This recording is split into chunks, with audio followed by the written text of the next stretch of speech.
So hello, everybody. I hope you're surviving the last few weeks of winter. We've had kind of a disappointing winter here in Asheville because we've gotten no snow. And that's one of the reasons I moved here. So um, I just want to take a few minutes of your meeting today to talk about some changes that I made on the monthly membership report and what to expect going forward, and also get your feedback if there's anything that we can do to make the reports better. So I know I've said this many times in my emails, but I just want to thank all of you for being patient with me. I got behind on the monthly reporting this fall when I was helping out with some of the development tasks that were unfilled this fall. And the reporting it's a process of several reports. And so it's a little difficult to get caught up, but I have great news. And that's that we recently hired a new development team member. His name is Angus McCord, and his title is development analyst, and he is great with spreadsheets and databases and CRMs. And so he has already jumped in and started helping me. And I foresee that with his help, I'm going to get caught up as quickly as I can. I'm not going to make promises because I know I've done that past and haven't met them. So that's the first thing. And then if Catherine will pull up, I made a sample report for us to look at. And mainly wanted to go over this with you guys because I made a change. I think it's been 2 months now, where I got some feedback from some of the chapter leaders about just wanting to get those new members captured so that you can communicate to them, so that you can welcome them, invite them to chapter volunteer events or chapter meetings. So what I did in the past, I only reported for the current month, the new members for the current month. So this report sample is for the month of December. And so I would have only reported the new members for December. But what I've added at the very top section is a new color. It's purple. And these are the folks who are new since the end of the report. So in this case, since December 31st or January 1st, and going forward until I run the report. So basically, I'm getting the most current new member data for you and putting it in this section up here at the top. These folks are not going to be included in your chapter shares until the month that I run the report that they were the new members. So if they joined in February, their chapter shares will be on your February chapter report. The rest of the report is basically the same, with one other exception. I did take the expired folks and I put them on a separate tab. If you look at the very bottom, there's like Maine, and then there's expired in December. And my thinking on that was just, when you look at the main page, you're looking at all of your current members, and you don't have to mess with the red expired people in the middle of the report anymore. I can change that if that's not helpful. But those are the main two things that I've changed recently. And I know I got a little bit of feedback about it. So I wanted to talk to you guys and see if you like having the new purple section, or if you prefer that I go back to the old version of the chapter membership report.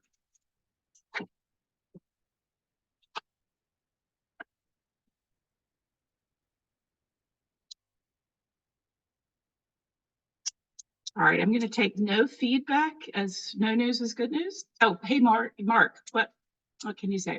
Oh, I like it. Our chapter is developing a new welcome email, and this would make things really easy to find out right away who to send that to. Yeah, there is one little imperfection with this process, is that you might see people repeated in this section, because I'm basically just putting everybody who is new. Like in this report scenario, they're new since the 1st of January. And I also reported some of those folks when I did the report in November. So the suggestion that I would have is, and Catherine, if you'll scooch over to the far right side of the report, if you sort on enroll date, which is like column Q, you can see like when they became new.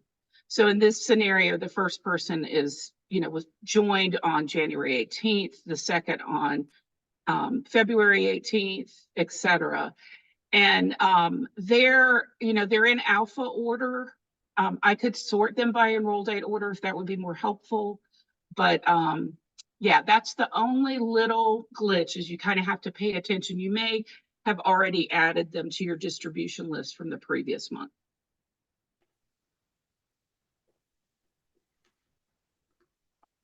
Okay, and how about having expired people on the second tab? Anybody have any problems with that or prefer it to go back to the way it was?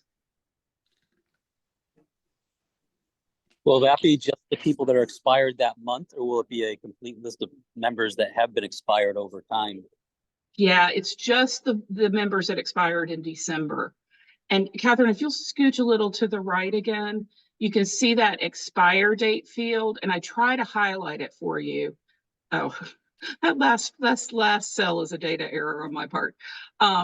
Yeah, so that's the date that they expired. So yes, and also, sorry, Catherine, if you'll go back to the main page and then scooch up to the top left, there you go.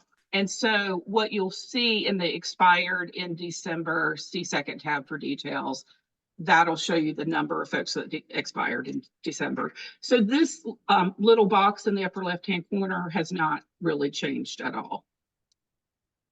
Yes, Bruce. I like having the expired thing on another tab so that everyone on the main tab is current. Maybe it would be good if we could have a couple months of expired people on the expired tab, just because I know in our chapter we're not super on top of checking this. Mm-hmm. And so if there were people we say, hey, we want to follow up with that guy, I don't think they know that they've expired or whatever. Sometimes we have members of the board who end up on this list. So right. It gives us a little more time to react and do something about it. Okay. So in this scenario where we're looking at December, do you think it would be helpful to have folks who just expired in December and November?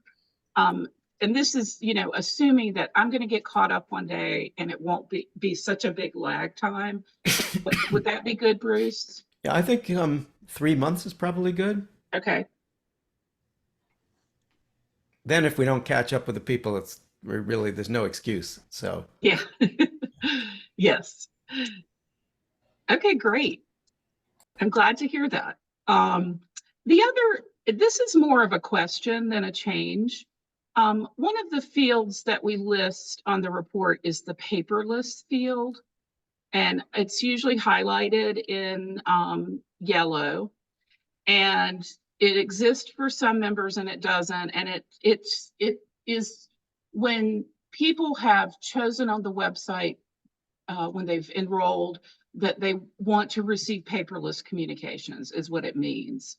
But as you can see on this sample, there are people who have email addresses that are not considered paperless.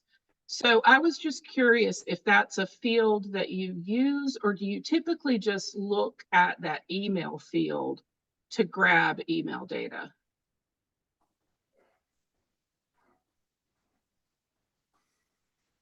It's been a long time since the Maryland chapter has had any paper communications. We do everything. You do everything by email? By email, or phone sometimes. But so I don't think we really look at this. Okay. And the reason I'm really asking is because we had a change several months ago with this indicator, and it's acting a little differently right now, and it's not as reflective as it used to be. So I'm kind of considering getting rid of it if having the email address is sufficient. And Mark, did you have a question? Yeah, so first of all, I don't use the paperless column at all. So Okay, we do good. have members in West Virginia who do not have an email address. And I send out about 8 newsletters annually. So I have to use, stamps and envelopes and stuff for those folks for them. But I guess could you run over again briefly? You send out an email 3 months, 2 months, 1 month ahead of time of their expiration. And is there something that follows up after they're expired, or is that on the chapter to send out send out information that I see you've expired? So could you sort of run Yeah. over what happens in your office? Yeah, absolutely. So when I run the renewal communications, and they're both email and letter format, I do it for a 3-month period. And what I've been doing lately is so if I'm going to run the renewals for February, I pick up folks who expired in January, and then February and March. That's kind of the group that gets it. So I do go back and look at people who have expired and try to give them another reminder. The other thing that we had talked about at the last chapters meeting that I attended is we were going to attempt to do some re-enrollment towards our expired members. And unfortunately, we just had a lot of changes in the department and just didn't have the capacity. But that is definitely on my list of things I want to do, is to once or twice annually go back and reach out again, because I think a lot of people just either miss the email or not really sure exactly. They change their minds. So yes, so sorry, I'm running on there, but so I'm looking at a 3-month period, and it's always kind of moving forward. And I'm looking at the people who expired the month previous, the current month, and then the next month is the group that I'm sending renewal letters to.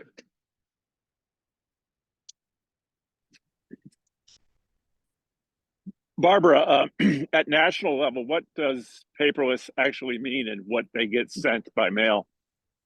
Yeah, so paperless basically means that whenever we do a communication type, say a letter or, well, not a letter, but that we're cognizant of the fact that they want paperless communications. So we would email them as opposed to sending them a letter. It's kind of rare that we send letters to membership other than the renewal letter. But it in the fall, for instance, when we do our fall appeal, end of year appeal, we do send letters out, and they go to everybody, even if they're paperless. So it's primarily for how they want their renewal letters and how they want their thank you or acknowledgement letters when they make a donation or re-enroll or join. Do they want to receive that as an email, or do they want to receive it as a letter? That's primarily how the development department uses the field. Okay, thanks. That helps.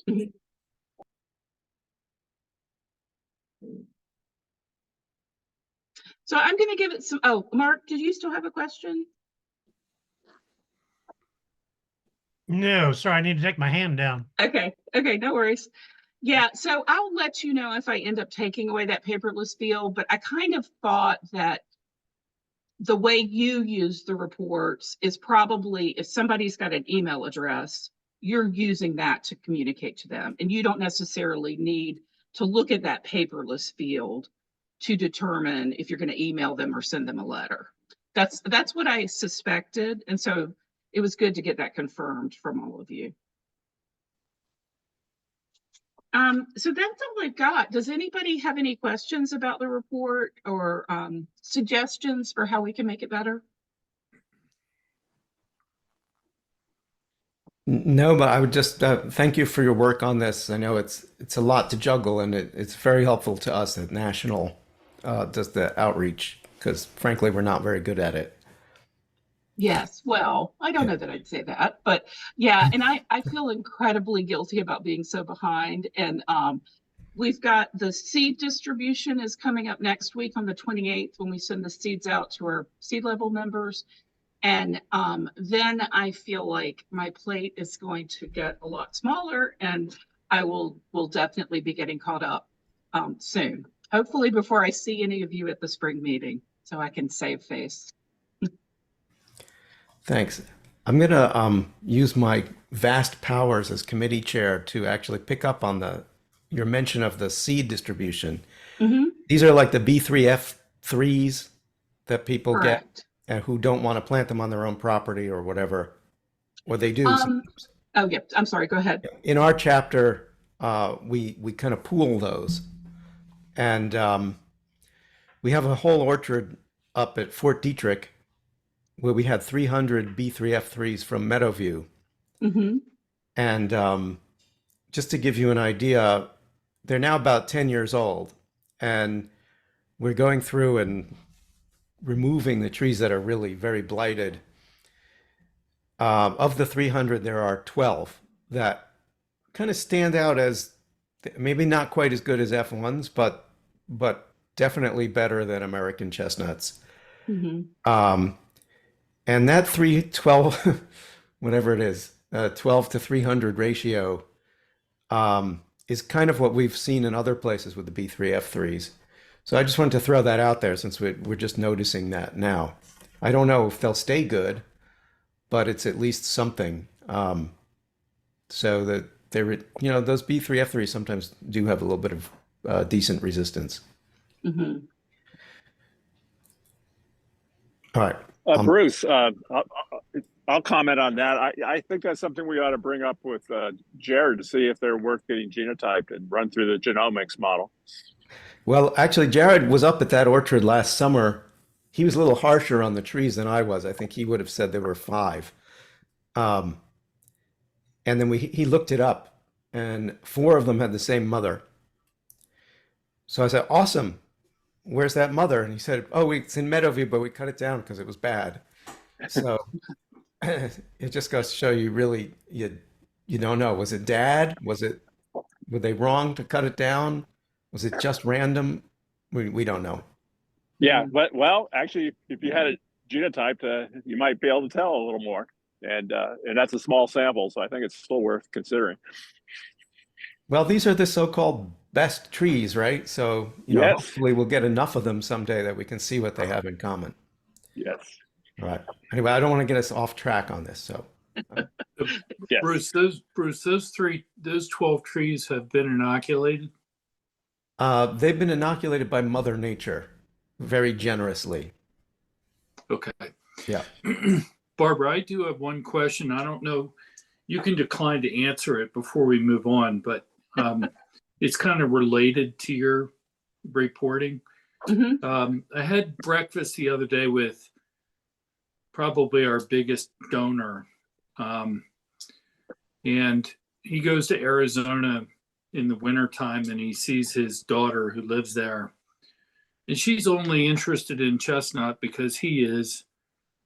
And notwithstanding his donation, she gives a donation as well.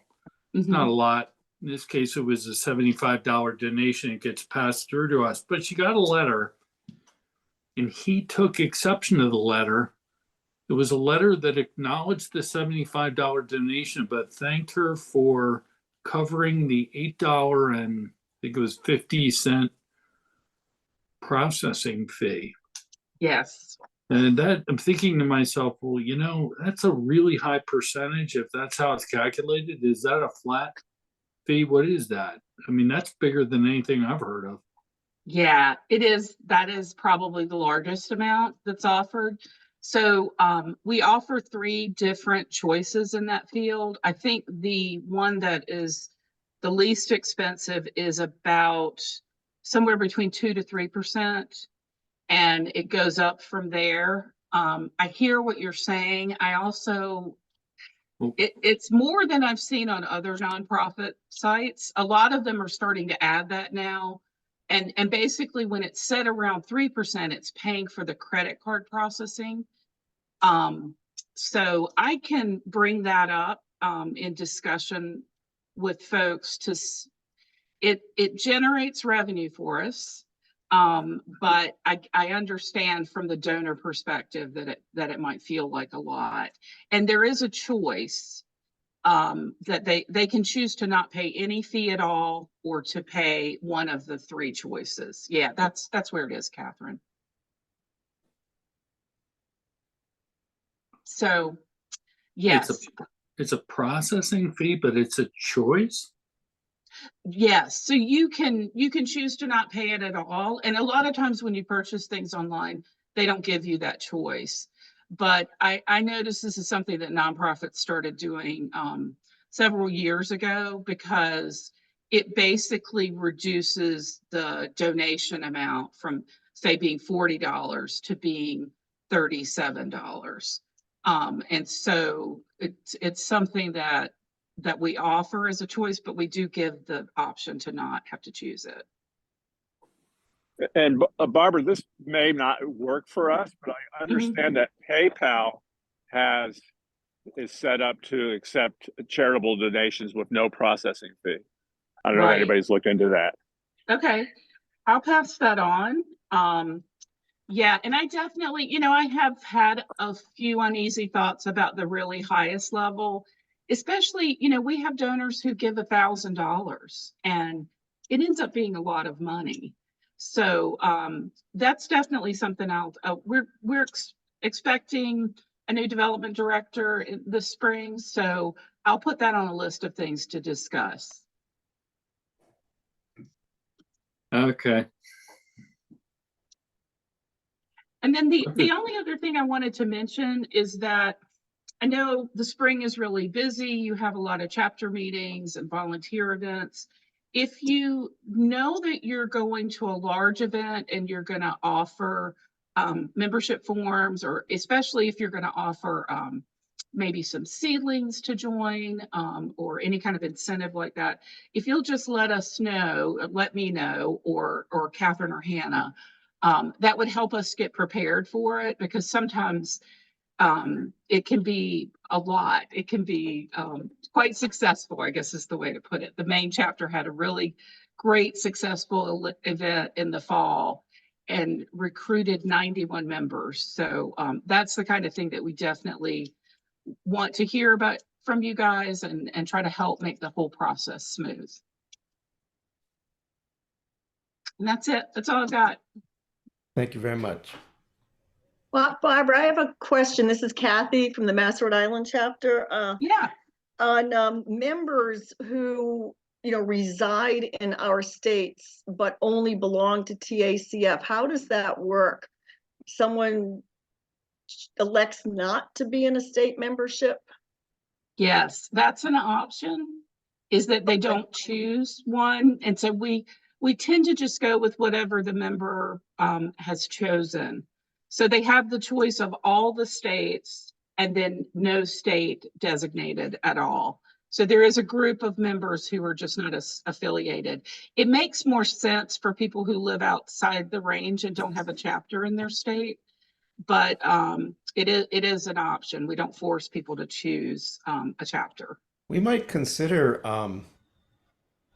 not doing that, and Okay. just leave that as an option for people who don't live in a state where there's a chapter.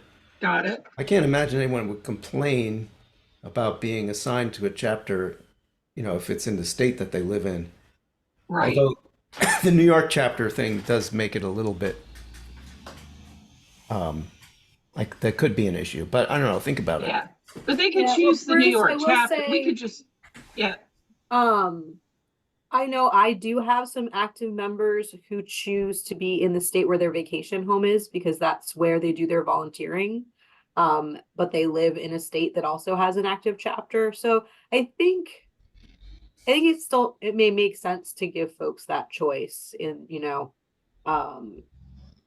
just to have that flexibility. The New York situation aside, I think the chapter, encouraging people to join a different chapter for other reasons, but if they have personal reasons to want to be in one or the other, I think it is nice for them to have that option. Mm-hmm. But I think what I'm hearing you say is they could still have the option to choose any of the 16 chapters, but just take away the option to have no chapter assigned. Is that what you meant, Bruce? I guess what I'm saying is that maybe we could just say the default will be that you'll be enrolled as a member of the chapter in your home state. Mhm. But if you don't want to, or you don't live in a state with a chapter, check this box or something like that. Okay. I don't know. Well, I you know, will, my, I my, will, con- I'm sorry. Barbara, my concern is that members who do not belong to our chapter and are just members of TACF are losing an opportunity to have communications from us. And that's the biggest concern. So if we could be provided with a list, we could at least reach out when we have events. I see a chat from Alan Nichols said New York chapter has many members that have graduated from ESF and want to be a member of New York. Well, so yeah. Yeah. And I also see that Will has got his hand up. All right. Yeah, and I just want to jump in. The other reason that sometimes people want to be members but they don't want to share their contact information. So we could list them, but you wouldn't have their contact. They prefer not to have their contact information shared. So we do have people occasionally like that. All right. Well, I will add this to the list too, and I'll get back with you and let you know what we've decided. That's some great feedback. Thanks, Kathy. Okay. Because I definitely agree with you that the best way to get anyone engaged is to connect with a local chapter and, get involved with the volunteer work and hear from other folks who are growing chestnut trees. So I definitely agree with that perspective. All right. I think that's all for me. Thank you. Yeah, you're welcome. All right. What's next up on the agenda, Catherine? Next up, we have our grand discussion about all the things that Hannah and I have been throwing at you the past couple of months. So I think maybe first thing to talk about is waivers. So over the past few months, we and Bruce, the committee has asked you to get feedback on the waivers, the volunteer waivers from your boards, from your volunteers. So our hope is to hear the feedback today. I'll be taking notes, and if you want, I can share my screen. We can go through the waiver, but otherwise, I'll take notes on all your feedback, and we'll put that all together and come up with a final version that hopefully we can present to you next month for voting on in April to adopt. So, because April is our in-person meeting in our spring meeting. So we'll have the national board there as well to give their thoughts or approve if they don't need to approve it. But we just, want to show it to them, roll it out at that meeting. So we could have it by then. Plus that, I know some of you are already doing work down in the South, but that'll get us ahead of the spring season too for a lot of us. So if you have thoughts that you want to share on the waiver that you've heard, or your own thoughts, or the FAQ, since we did answer some questions about who's going to be required to use this, anything you got, Bruce? Okay. Well, I'll just share the feedback I got from my own board, which was no one likes it. Everyone understands the world we live in and they see it as necessary. But the real hard part is going to be getting the volunteers who are responsible for work parties to get the volunteers to actually sign it. And how we do that is going to make all the difference between whether we actually use these waivers or not. We are an independently incorporated chapter. It could be integrated with the volunteer application and tracking process, maybe. I don't know. But anyway, nobody was willing to fall on their sword over it or was actively opposed to it, but no one wanted to do it either. So I don't know how, but I'm very curious to hear what the other chapters have to say. And I see Jack Swat has his hand up. Hello, yes. Basically, I didn't get any negative feedback from any of our members who looked at the actual waiver form and everything. One of our members did try to go fill it out online, and he went to the volunteer application page and filled that out and said it didn't link him to the waiver form after that. And he was wondering, is there a way that they can even just have a link, like maybe on that page where you can bypass the application and just go to the waiver for people who are already existing members or existing volunteers? That's a great idea, Jack. We definitely are going to have it as part of the volunteer application process. It's not up yet because it hasn't been approved yet. And if it's going to be a part of the volunteer application process, even if you are an incorporated chapter and not required to use it, it's still going to be on there. So that's why we want to make sure that it's approved by everybody, or that you're all okay with using it and having that there. So it is going to go on there. That's the hope. But I do like the idea of asking current volunteers to go there and just sign the waiver, fill out the waiver, making a note of that. Thank you. Thank you. So he just jumped the gun a little bit, right? Yeah, just a little bit. Mark? Okay, my question is, we haven't had our spring meeting yet. Won't happen until April for West Virginia. But it's a waiver for, I understand, for field work, but we're going to gather maybe 6 to 8 people together in the greenhouse to pot nuts. Does that require a waiver? Any volunteer activity would require a waiver. So they wouldn't have to sign the waiver. Your volunteers wouldn't have to sign the waiver every time. So if they sign it once, they're good forever. So that makes it a lot easier for those things where you're like, oh, I know I've got the same 5 people that come every year and help me pot up. They sign it once, they're good in perpetuity. So is this for right now, is this a paper thing where they actually sign it on paper, or are we going to wait until it comes up on the web after it's approved? So it could be both. We just haven't released it yet because it hasn't been approved yet. So Okay. it could be that we're trying to make it flexible so that, if you're out in the field and you don't have any internet access and someone's like, oh, I just want to sign the waiver right now rather than go home and look it up online later and do it, then you could do it. Okay. On paper. Yep. Though ideally they would sign the waiver before they before they participate in an activity, but if we get them after, we know we're not going to be perfect about this. It's just a step. Ken? So here's a case, kind of like Bruce said, nobody likes it in particular, but everybody accepts it. It seems to kind of understands it.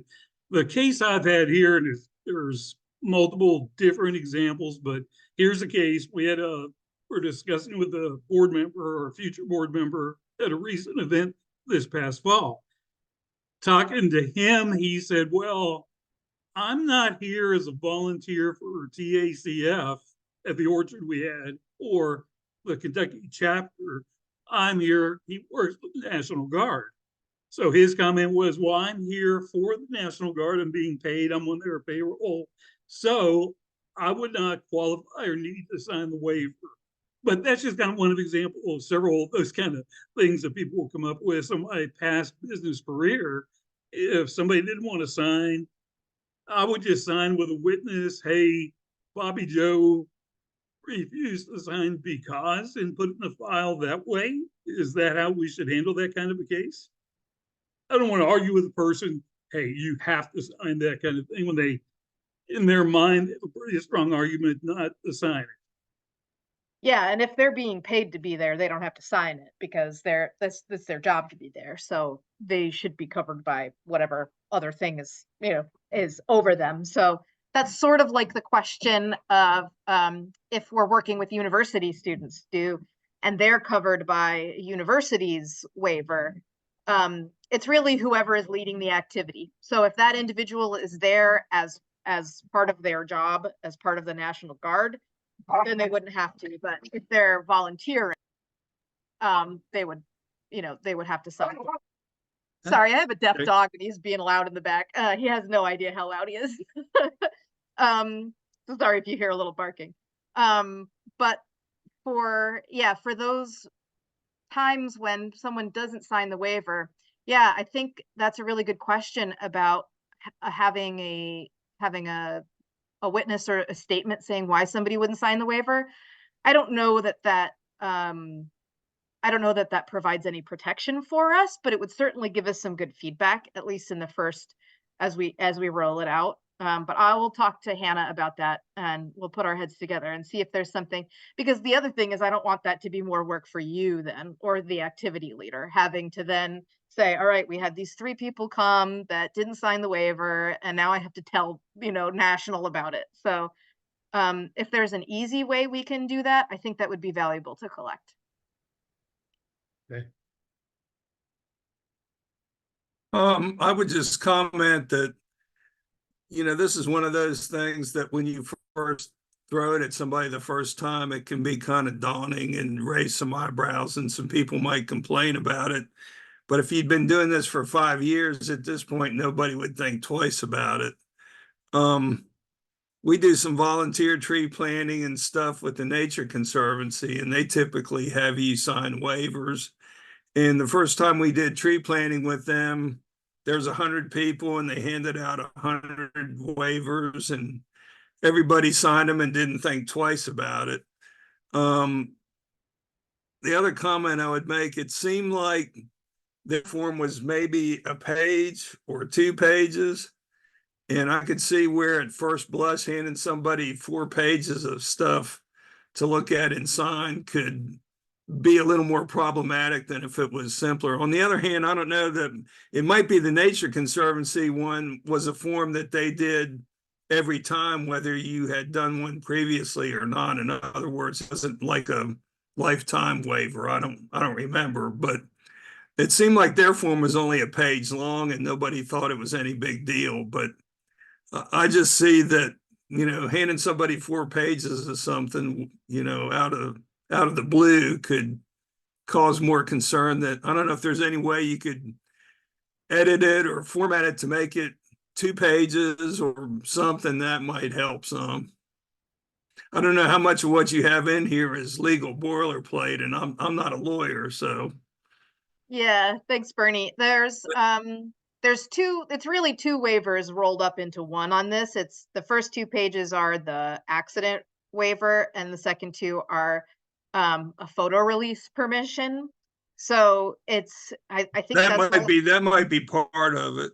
Yeah. So so that might be why it's a little bit long, because it's really two separate documents that we're hoping to capture all at once. And somebody could sign the waiver and not sign the photo release too. They don't have to do that. So I think maybe separating them just to say, hey, there's these 2 documents. Do you think 2 separate 2-page documents would be better than 1 4-page document? I don't know. I don't. And say yes. All right. We'll think about that. But yeah, the whole the boilerplate legalese is something we've heard. Oh, sorry, Bernie, go ahead. 2 pages. It might make the medicine go down a little easier. You can say this page front and back is for liability and this one's for photo or something. That might make things easier. I don't know. Okay. Yeah, so we'll test that out and see how it feels. The boilerplate legalese thing is that's definitely, I think, all the feedback that I've gotten from every chapter has been, does this have to be so dense or unfriendly?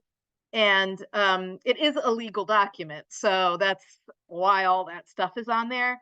I don't think it would hurt for us to take a look at maybe the Nature Conservancy's waiver, if maybe we'll sign up for something just so that we can see it and see what that looks like in their language, and if they've got how they have managed to make it less legalese-y. But we're also meeting, we can meet with our lawyers again, and we're meeting with Maine, who's a lawyer, on next Tuesday, just to see if we could pare some of that back a little bit, make it a little more digestible. But I can't promise anything again, because this is this is what's already been approved by our lawyers, so it might not be able to change. So I don't want to promise that, but I will promise that I'll look into it. So I see a chat from Jack separating out the underage part. So yeah, I think that could work. But it might be a little more cumbersome to say, wait, are you over 18 or under 18? And then make sure they get the right waiver. So something to think about, but I can see some complications with that too. Mark? Catherine, I want to clarify this. So after the spring meeting in April, if this waiver is approved, will the waiver and the volunteer form be linked together so that when somebody fills out one, they filled out both? Or these are still going to be separate? Yes, they will be linked together. So if we get new volunteers coming in, they will be they'll be submitting the waiver, assigned waiver, as part of their application. Okay, thanks. Previous volunteers, I really like Jack's idea of just having a spot on the website, like, have you volunteered for TACF before? Do we have all your information already? Just sign this waiver, and then we can match people up that way.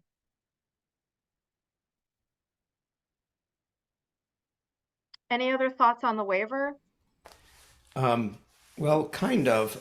Just since you just mentioned that, since the waiver will be linked to the volunteer application, is it the case where if you type in, you apply for the application, but the system is already aware of you, will it tell you that?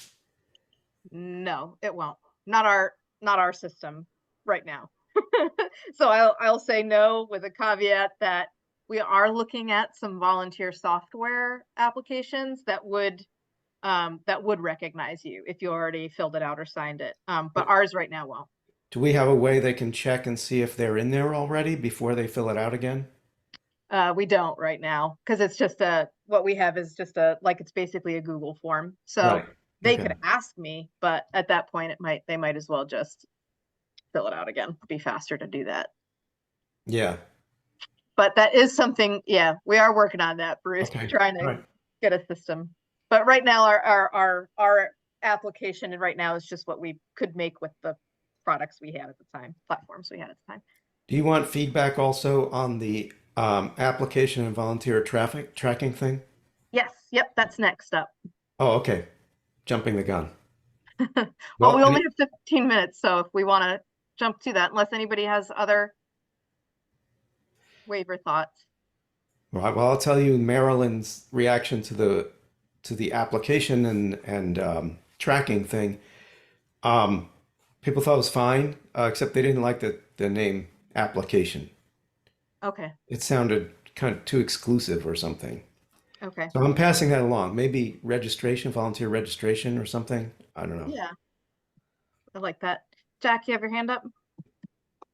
Yes, right now that application, the online application is open and people can sign up. What happens when somebody signs up through that portal? Do we get notified, or do you guys get notified? Because I've never got a notification before of any volunteers going through that. Yeah, awesome, Jack. Thank you for asking that question. Because that is a bit of what I want to talk to you about today too. So right now, what happens, actually, while we were on the call, I got 2 volunteer applications and I got a little notification. It's really exciting. But what happens is I get a notification, and as I've been getting notifications of people that are applying for particular chapters, I've just been letting those chapters know. I'll get an Excel sheet that has all their information and all their answers, and then it can, and then I would just email it to those chapter presidents or volunteer coordinators, and which Hannah has been doing as well. So we haven't gotten too many in yet. It's only been live on the website for a month or so, maybe. But would you like to get notifications every time somebody applies directly to your inboxes? Because what I can do is I can set up, yes, Jack says yes. I can set it up so that it will go to your TACF.org email addresses.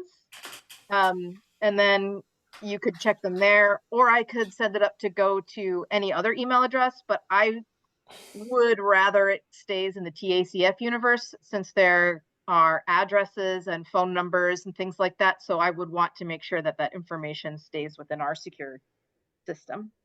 So does that, if you get emails, it's going to go to the tacf.org email addresses. Is that okay?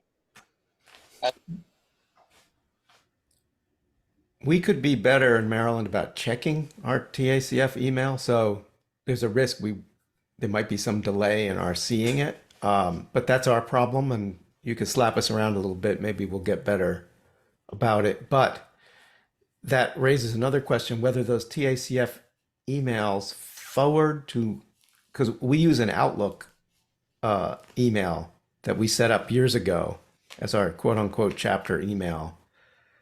So does our, whatever it is, acf.org/MD or whatever that email, and I forgot what it is, but does that forward to that?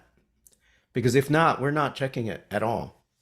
So we have not set up any email forwarding for any of the chapters. So if you are getting your chapter email forwarded to a Gmail address, that's something that you would have had to set up in your own account. But yeah, Where's our account? Like, does someone have access to TACF's client and is checking it on the TACF's site? yeah, I we see don't. my limits with IT Yeah. here, but We you don't. know what I mean. Yes, we don't check your emails. We don't check the chapter email inboxes, but you should be able to go to Outlook. Even if you don't have Outlook downloaded on your computer, you should be able to go to Microsoft 365 online and use the web client version and sign in with your email there. And if you don't remember what your email or your password is, just let me know. I don't remember that off the top of my head, but we can talk with our ops department to get that to you. Okay, so it sounds like then we have an email account on Outlook, on TACF's Outlook thing, and someone should be logging in and checking it. Yes. Okay. Ideally. All right. Yes. Well, we are not doing that. So those Yeah. emails are going into hyperspace right now. Yeah, because there's also on the website, there's options to contact your local chapter there, and that's where those emails go. Is if someone wants to contact the chapter from our website, it goes to your tacf.org, previously acf.org email addresses. Okay, I'll follow up with you about this. Cool. Jack? Catherine, because we can set up on the back end a forwarding direction from those. I don't know if that makes sense, but that is a possibility to keep down people having to check multiple places, which I think would fall off people's radar. I mean, in our case, it might be better for us just to drop our own Outlook address. No, it doesn't get used a lot, and just use the one that you guys set up. But different chapters may feel differently. Well, I'd say that'd be better, Bruce, if you dropped yours or forwarded yours into TACF, so that everybody's standardized. Yeah. Jack? Jack Swat. Jack Swat, yeah. You still have your hand up. Too many Jacks. I think they do have a forwarding set up because we have a Gmail account for our chapter and we're getting all the contact us emails coming to it. So it may be something that TACF has to set up so that it does forward. But I know it works for Gmail. Maybe it doesn't work for Outlook or something, but there might be something they could do to forward it. So if you're getting those contact us emails, then you probably have it set up. Yeah, and that may have been something that was set up before my time or, by previous president at some point. So that's a good point. So yeah, some of you might have that set up already. It's a pretty easy forward from the TACF side if that's what folks want to do. But I think the preference is for people to use the TACF.org email address because then that gives more continuity, over time. But if folks need it forwarded, like what Connecticut's doing, that can be set up on the TACF side. And for security purposes too, because if somebody hacks your own personal Gmail account and gets that personal information of a volunteer that applied or registered, it's very different than someone trying to get into the Microsoft account, because then if that happens, that's on us.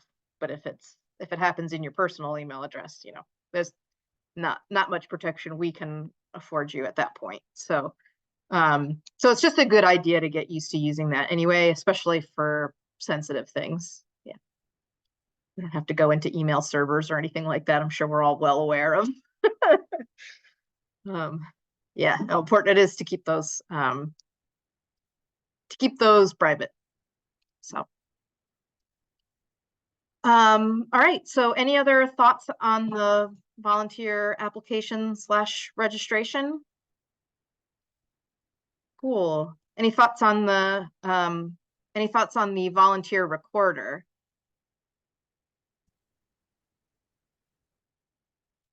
To record hours. Yeah, this is Marty. Ready? Yeah, I went in and took a look at that, and it's a lot of fields to fill out. You know, I'm just imagining every time someone wants to volunteer and puts in some hours, I think it's really not reasonable to expect that they're going to go in and take the time to fill out all those fields. And another thing that I was concerned about is I was really hoping there would be a situation where we could go in and record multiple people at the same time instead of, needing to have every individual that's participating recording.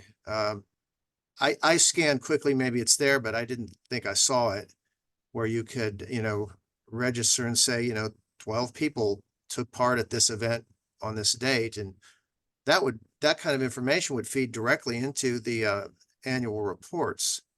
So again, if it's there, I apologize, I just missed it. But I think that's a great point. I think maybe having a form that someone could fill out for their own hours, and then one that's maybe just for event leaders to say we had 12 people here, and that if you wanted to fill something out like that, have multiple people on there. I will also say that the volunteer application or the volunteer recorder, it does have a lot of fields, but there's only a few that are required. So there's a lot of fields on there in case somebody wants to write like a description of what they worked on or something cool that they saw, or add a photograph or something like that, or give a rating. That's all optional. The only things that are required are their name, their email, what chapter they worked for, and the name of the event, and then how long they were there for. So I feel like those are that's the very minimum amount of what we need. I don't know what we could knock off of that. But the good thing is too, someone could fill one of these out for the whole summer. So they don't have to fill it out every time they do an event. They could fill it out once a month or once every other week, depending on their own preferences. So, because there's a part where you pick the date that you could pick, June 1st to October 2nd, and just say I worked 1,000 hours, so there's that too. And as I mentioned before, we're looking into getting volunteer management software. The one that's our number one right now does have the ability, Marty, that you're just talking about, to record multiple people at the same time. You could sign up for multiple people at the same time. And yeah, they could put in their own hours, or you could put in hours for somebody else. So this is this application and this volunteer recorder, these are sort of temporary, just until we get a volunteer system that we like, and till we're all trained on it. So it's still going to be a couple months, which is why we want to get used to using this. But also, if you think that you don't want to roll something like this out to your volunteers and then say, well, actually, we're switching to this system for next year, let me know that too. Because I don't want to throw too many changes. I don't want to give your volunteers whiplash, or you either. So, yeah. Mark has his hand up. Yeah, so I have used the form. And I sort of I tend to agree with Marty. You know, do I have to type in my email? Is there, I guess I'm asking, is there a possibility on the new system? Can you just check that I'm already in this system so I don't have to type my email and all that stuff and just list what I did and how many hours? That would be easier. Yes, the new system will have that. So it would recognize you as soon as, yeah, it would recognize that you were there. So it doesn't, it makes an account for you, but you don't need to have you don't need to remember a password or anything like that. It would just remember based on your internet cookies, who you are. So the new system will do that. Unfortunately, this one won't. I could create a returning volunteer form and a new volunteer form. That way you only have to put in your email address that one time. If you're a returning volunteer, you can just use the returning form. But again, yeah, how much do you want to do? How much do you want to do of these forms before we switch to a volunteer tracking software? Well, here's another question. So as chapter people, do we get, or can we get, I don't know, maybe monthly or quarterly listing as to how many people volunteered in our chapter, so that we could pass that along to our members that, you know, we had, 80 hours of volunteers between January and April or something? Yeah. Oh, I love that you're asking that. That's the hope with this, is that once it's widely used, to be honest, there's not enough information in there. Nobody's using enough of it to have generated any sort of report for any of the chapters. Maybe Mass Rhode Island though. I think one person has been using it, but bye Marty. So yeah, the goal is that we would give you something like an outreach report, just like the membership report, and it would come monthly and say, here's the activities that you've done this past month, and here's the amount of people and volunteers and where the hours were. And ideally, this helps, it helps also plan work in the future, because oh, it took us this long to do this, or people aren't showing up to this site, and etc. So yeah, I would want you to get that data, and probably during the season, during your really busy season, if you wanted it more often than that, we could get it to you. With the volunteer software that we're looking at, I'm so glad we're having this conversation. With this volunteer software we're looking at, there's the ability for each chapter to manage their own data inside the system. So if you have a volunteer coordinator who wants to go in, they could go in and get that at any point. But right now, what we've built, it's basically just an Excel form, Google form that fills out an Excel sheet. This other software is going to be a lot more powerful than that. Great. Well, we're up against 2:00, so All right. should we shut this whole thing down for this month and reconvene next month? I move to adjourn the meeting. Any seconds? All right, I saw a hand, Ken Darnell's hand. Everybody's having too much fun. Yeah. All right. Thanks, everyone, and we'll see you in March.